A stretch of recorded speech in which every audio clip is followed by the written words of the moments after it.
Hey, Pepper here. As promised, my first video is going to be about the BT4 G36 Elite I got. Before we get too much into this gun, let's quickly go over some of the add-ons or little mods I've done on it. Obviously, first thing is the paint.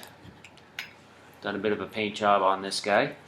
As you can see here, bit of a snake pattern camo job on it. I've added a 45-degree offset scope, or a red dot, I should say, not a scope, red dot sight. And my Sun Optics laser light combo.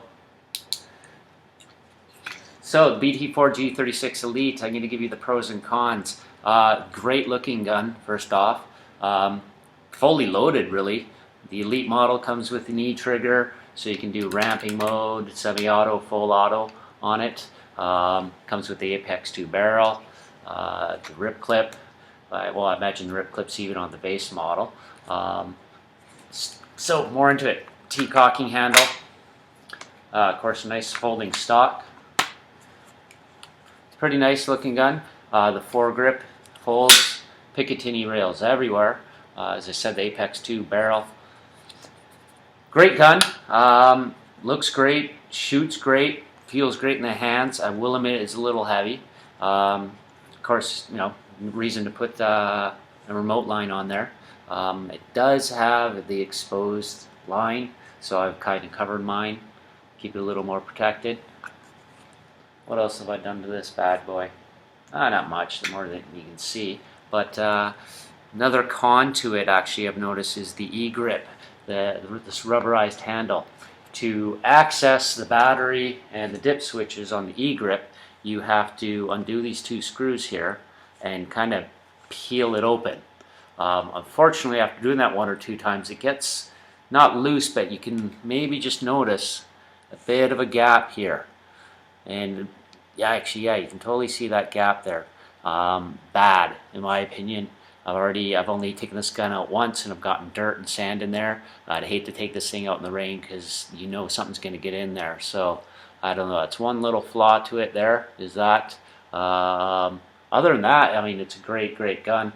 Well, actually, another little thing is the button. It's got a bit of a wobble to it. Doesn't feel like it's going to come off, but it's not the most solid platform. As well as the foregrip. It's a bit loose. These folding ones always are, but unless you really tighten this bad boy down, it slides a bit on the rails. I assumed these are true Picatinny rails, but I'm starting to think maybe not. They might just be Weaver rails.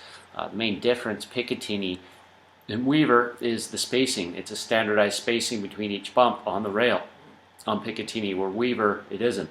So sometimes putting Weaver parts on a Picatinny rail, which may be the case here, things don't hold solidly. They do slide a little bit, so you got to really tighten them down.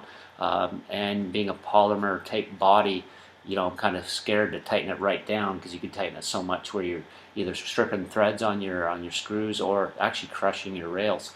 But other than that, I mean, badass gun, especially with my sweet little paint job on it. But yeah, very nice. The rip clip is beautiful, never fails. Well, it hasn't ever failed on me in my experience. It just feeds the balls as quick as you can pull that damn trigger.